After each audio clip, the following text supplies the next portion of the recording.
O Senhor esteja convosco. Proclamação do Evangelho de Jesus Cristo, segundo Lucas. Naquele tempo, disse Jesus aos seus discípulos: todo aquele que der testemunho de mim diante dos homens, o Filho do Homem também dará testemunho dele diante dos anjos de Deus. Mas aquele que me renegar diante dos homens, será negado diante dos anjos de Deus. Todo aquele que disser alguma coisa contra o Filho do Homem, será perdoado. Mas quem blasfemar contra o Espírito Santo, não será perdoado. Quando vos conduzirem diante das sinagogas, magistrados e autoridades, não fiqueis preocupados em como ou com que vos defendereis, ou com o que direis, pois nessa hora o Espírito Santo vos ensinará o que deveis dizer. Palavra da salvação.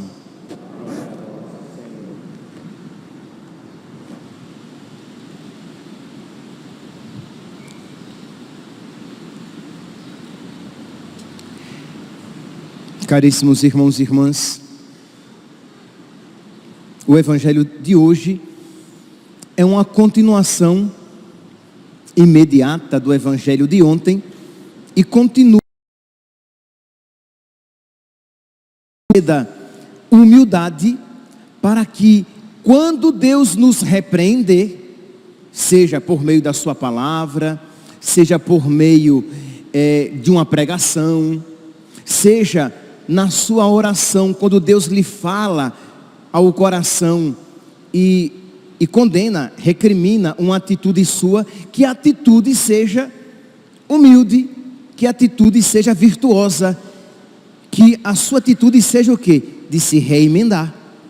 Porque se você não estiver no Espírito de Deus, quando você ou se sentir repreendido pela palavra de Deus, você odiará a palavra de Deus e o mensageiro dela. Guarde isso, que nós iremos retomar esta ideia no finalzinho da homilia.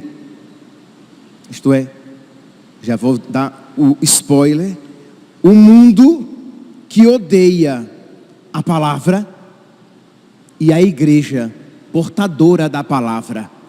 O mundo que odeia o Evangelho e os mandamentos de Deus, consequentemente o próprio Deus, e a igreja que insiste em pregar tais mandamentos, porque o mundo não quer se converter. Pois bem, então voltemos aqui para o contexto. Jesus então começa a firmemente condenar, repreender os fariseus e os doutores da lei, e ele desce a lenha. Continua, versículo 39, no versículo 40, ele diz assim: vocês são insensatos. No versículo 42, ai de vós, fariseus. Aí continua: vocês fazem isso e isso só para enganar Deus. Vocês pagam o dízimo da hortelã, da arruda e das ervas, e desprezais a justiça e o amor de Deus. Isto é, isso que vocês fazem é bom. E até vai dizer aqui, neste mesmo versículo, era necessário praticar estas coisas sem deixar as outras. Isto é bom que vocês paguem o dízimo da hortelã, do cominho, da arruda. Eram costumes, ok, podem fazer, isso é bom, mas não deixem de viver a justiça e a caridade. Elas são principais. Então aqui nós temos que ouvir isso e temos que começar a aplicar isso a nós, porque às vezes nós selecionamos os mandamentos que queremos observar, os elegemos como principais, mas deixamos de lado outros mandamentos tão importantes quanto, se não até mais importantes. mas porque não são muito simpáticos a nós. Então isso também faziam os fariseus. E Jesus os critica. Continua, versículo 43. Ai de vós, fariseus, que gostais das primeiras cadeiras, o orgulho, a vaidade, o desejo de poder, de parecer. Versículo 44. Ai de vós que sois como os sepulcros, que sois como os sepulcros que não aparecem, e sobre os quais os homens caminham sem os saber. Isto é, vocês são como os sepulcros caiados. Por fora bonitinho, caiadinho, pintadinho, mas por dentro está tudo podre. E aí vai. E aí quando Jesus começa a falar isso, os fariseus e os doutores da lei veem que estão sendo corrigidos, e como eles não querem mudar, eles se sentem agredidos por aquelas palavras. E aí, diz aqui, versículo 45, um dos doutores da lei lhe disse: mestre, falando assim, também a nós nos afrontas. Isto é, o Senhor dizendo isso, o Senhor está ofendendo a nós. E Jesus disse: e é isso mesmo. Jesus politicamente correto não era, né? Quando o doutor da lei diz: Senhor, o Senhor está dizendo isso está me ofendendo. E Jesus disse: pois bem, ai de vós, doutores da lei, que carregais os homens com pesos que não podem levar, mas vós mesmos nem sequer com o dedo vosso tocais os fardos. Isto é, vocês são do mesmo jeito que os fariseus. Mas por que é que Jesus faz isso? Eu não vou negar que, humanamente falando, de imediato parece até uma atitude meio antipática. É verdade, parece, sejamos sinceros, mas é caridade. Jesus viu que eles estavam de tal maneira enraizados, fincados naquela atitude, que ele tinha que ser firmemente enérgico para retirá-los, para acordá-los daquele sono, daquele torpor. Então Jesus usa palavras firmes, movido por caridade, para quem sabe ganhar alguns.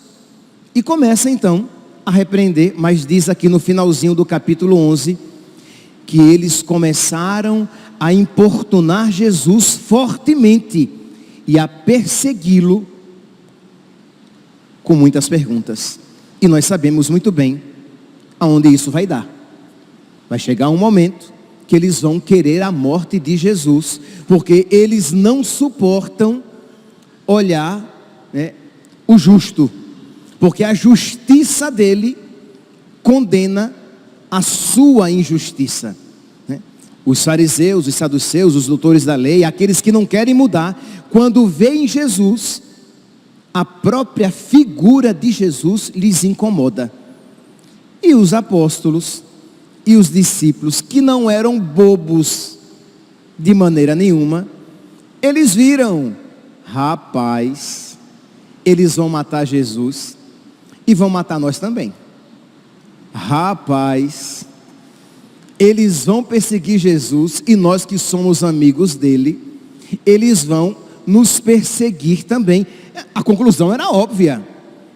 Se você tem 2 neurônios, você vai ver, nós somos amigos dele, nós andamos com ele.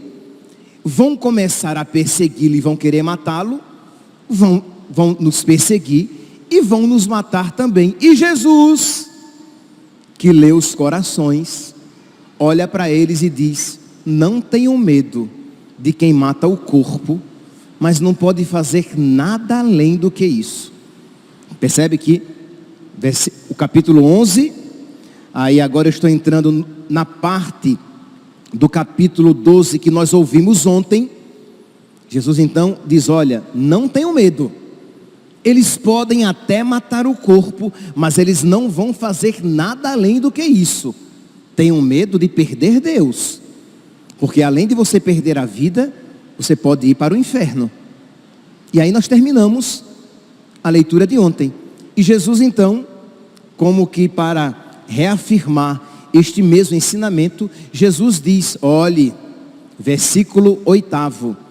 Lucas, capítulo 12, versículo 8. Você vai copiar em casa.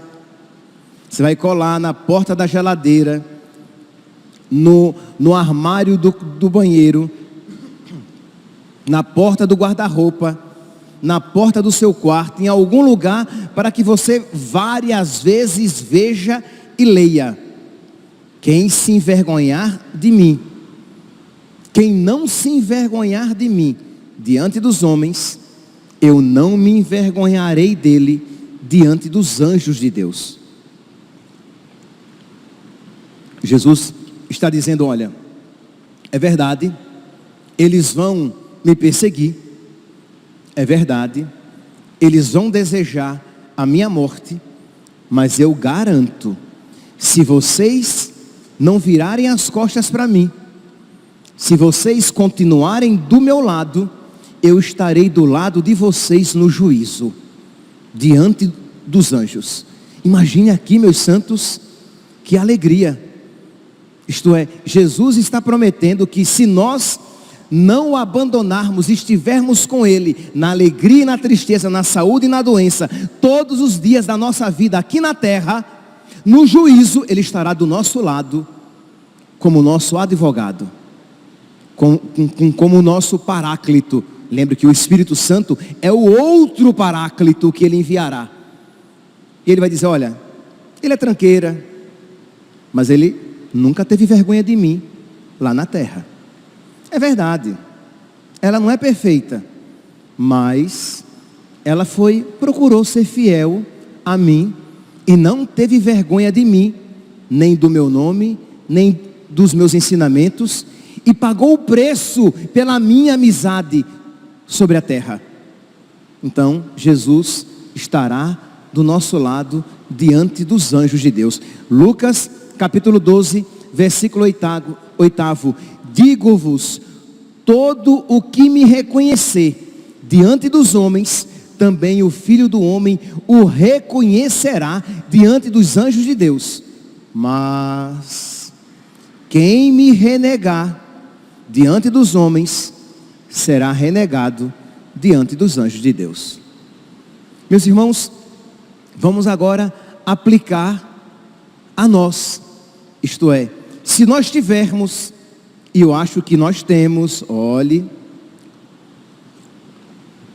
se nós tivermos 2 neurônios espirituais, 2 neurônios religiosos, 2 neurônios que rezem um pouquinho, nós veremos que nós cristãos estamos nos aproximando para um período de perseguição.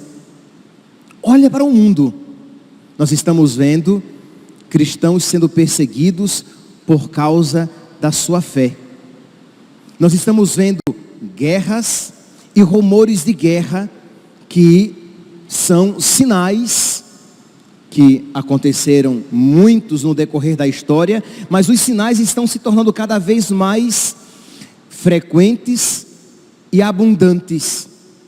Olhe para o mundo e nós estamos vendo regimes cada vez mais totalitários, inclusive em ditas democracias, que têm deixado de ser. Isso é, regimes que oprimem e que agem à margem da lei. E se agem à margem da lei aqui, sem consequências, agirão à margem da lei ali, sem consequências. Se hoje prendem homens e mulheres sem um justo julgamento, por que não nos prenderão a nós, quando criminalizarem nossas atitudes, sem um justo julgamento? Seremos. É só você. O problema é que nós vivemos no mundo da poliana, né? Achando que está tudo lindo, está tudo maravilhoso, que o mundo está muito bonito. Não é assim.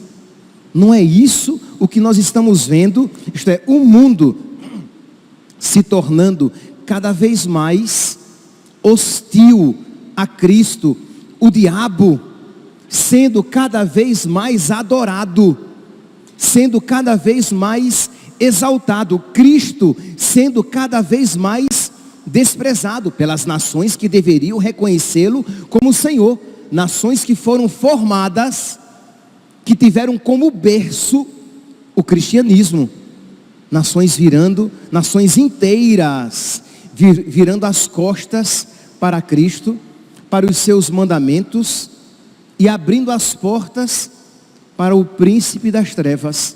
E isso não é exagero nenhum. Pecados sendo elevados à virtude, e condenar publicamente aquele pecado sendo tido como um crime pelo qual nós seremos punidos. Existe aí, pode ser que muitos aqui não saibam, mas existe aí uma agenda 2030 se encaminhando para a sua implantação, e nós assim vamos dizer: não, gente, mas isso não é conosco. Aí isso vai acontecendo em muitos países da Europa. Não, gente, isso não é conosco. Aí começa a acontecer em países da América Latina. Não, gente, mas isso não é conosco. Até que começa a acontecer em alguns lugares do nosso país. Não, gente, não é conosco. Até que acontece conosco. E aí, é tarde demais para, quem sabe, tomar uma atitude diferente diante de tudo isso. Mas qual é a atitude primeira e principal que todos nós precisamos ter? Pedir a Deus a graça de permanecermos de pé quando as dificuldades vierem. Pedir a Deus a graça de nos mantermos de pé quando a perseguição chegar. Mas para que esta súplica seja uma súplica verdadeira, eu preciso me manter de pé diante das dificuldades que a vida me coloca no dia a dia. Eu vou me exercitando a fidelidade a Deus nas pequenas coisas, na luta contra os pequenos desafios. Eu vou me acostumando a me renunciar a mim mesmo nas pequenas ocasiões.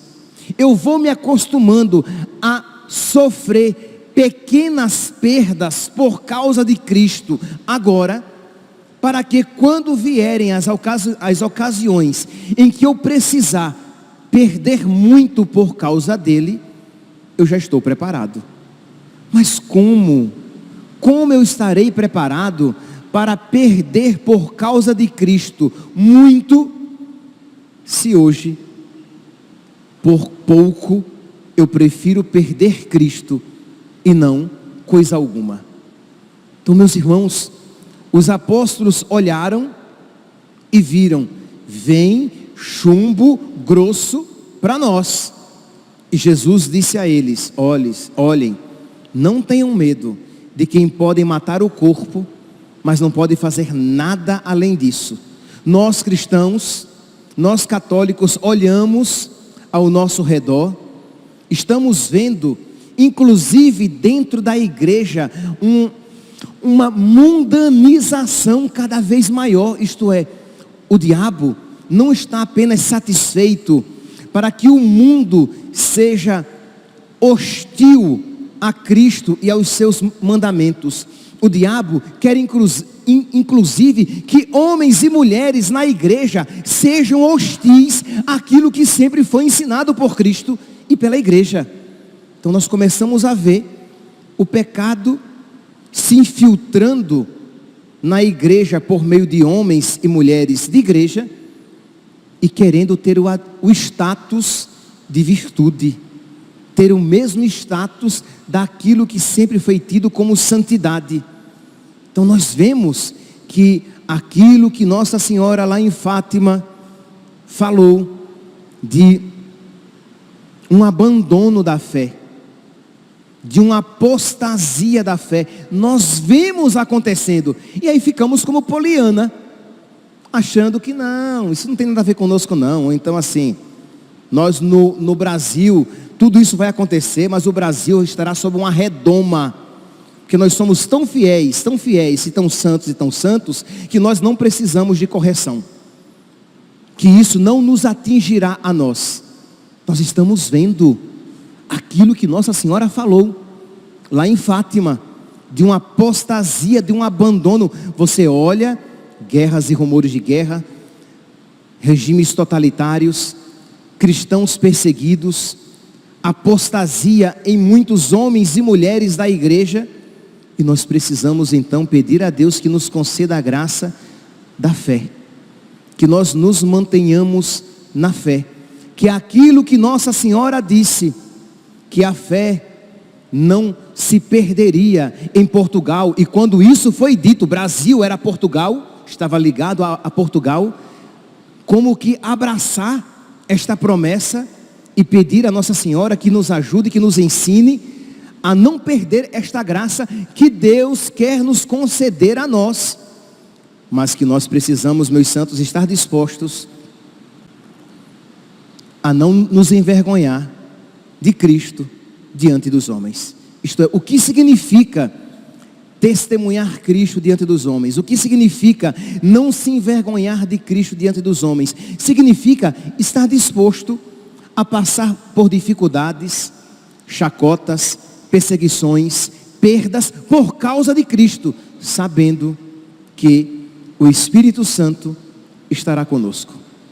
No versículo 12 do Evangelho de hoje, Jesus diz: quando, porém, vos levarem às sinagogas, perante os magistrados e autoridades, não vos preocupeis, o Espírito Santo estará do vosso lado, vos dará palavras acertadas, tudo concorrerá para o seu bem. Se nós estivermos, meus santos, na graça de Deus, por isso, enquanto é tempo, vamos nos nutrir com o alimento espiritual, Eucaristia. Católicos, vamos lá participar da missa aos domingos, participar da missa durante a semana, se for possível, nos alimentar da Eucaristia, nos alimentar de Cristo, para que estejamos com o nosso homem espiritual, o nosso homem interior fortalecido. Por quê? Porque nós temos uma maratona a cumprir, nós temos um combate a travar, e se não estivermos espiritualmente alimentados, não iremos suportar. Como poderemos dizer, combati o bom combate, se eu não estou me alimentando espiritualmente? Então, Eucaristia, confissão, está precisando se confessar, se confesse, não receba a Eucaristia com um coração despreparado, com um coração impuro, com um coração em pecado mortal. Receber a Eucaristia com um coração em estado de graça. Então, confessar-se, comungar, rezar, na sua oração, pedir a Deus: Senhor, concede-me forças a mim, tão fraco, tão cambaleante, para que eu resista nos tempos maus, que já são hoje, mas que também piores se aproximam. Isto é, você reconhece a sua fraqueza, a sua debilidade, o seu nada, mas você confia e espera na misericórdia de Deus, de que Deus dará a você a força necessária para que você se mantenha de pé, e para que você não fraqueje, para que você não abandone nosso Senhor. Então você ali faz a sua oração, você ali todos os dias rezando a Augusta Rainha dos Céus, pedindo a Nossa Senhora que ela afugente o diabo com a sua mentira, com as suas ilusões, que os dardos inflamados do inimigo não atinjam a sua alma, nem o seu corpo, nem a sua mente, porque você está debaixo da proteção da Virgem Maria. Você está protegido por Nossa Senhora. Você tem como escudo São Miguel, arcanjo, defendei-nos no combate. Nós precisamos recobrar essa espiritualidade de luta, de combate, porque nós estamos num combate espiritual, sempre estivemos, mas o mundo atual nos mostra que o combate está mais acirrado do que nunca, e aí muitos cristãos católicos estão bobamente no mundo da Poliana. Poliana, gente, pelo amor de Deus, vocês sabem, é um conto, né? Senão vão achar que é uma pessoa em particular. de achar que está tudo muito belo, tudo muito bem, vai dar tudo certo, isto é, aquele pensamento positivo bobo que nega os fatos. Que vai dar certo, sim. No final, Cristo será vencedor. Mas será que eu estarei do lado de Cristo vencedor? Ou eu terei abandonado Cristo por causa da tribulação e perderei a minha alma? Então vamos lá, meus santos, pedir a nosso Senhor nos agarrar com a Eucaristia, os sacramentos, ouvir a palavra de Deus, missa frequente se possível, se não pelo menos aos domingos, oração, suplicando a Deus a graça da perseverança, suplicando a Deus a graça da fortaleza para suportar os dias maus e fazendo uso dessas orações tão caras a nós, a oração de São Bento, fazer uso, porque nós estamos num período, meus santos, que ou nós tomamos consciência de que nós já estamos no combate e precisamos tomar o nosso lugar nesse combate, ou nós seremos levados na enxurrada, e quando o clima se recrudescer, nós iremos abandonar nosso Senhor. Nós iremos, por medo, por não querer perder facilidades, nós iremos nos envergonhar de Cristo diante dos homens. E aí então, Ele se envergonhará de nós diante dos anjos de Deus. Que a Virgem Maria, meus santos, neste sábado, interceda por nós, para que nós nos fortifiquemos em Deus, para que nós estejamos debaixo da sua proteção, e para que, se estivermos na amizade com Deus, até mesmo as dificuldades que vierem, nos façam amar mais a Deus e nos decidir ainda mais por nosso Senhor. Louvado seja nosso Senhor Jesus Cristo, para sempre seja louvado.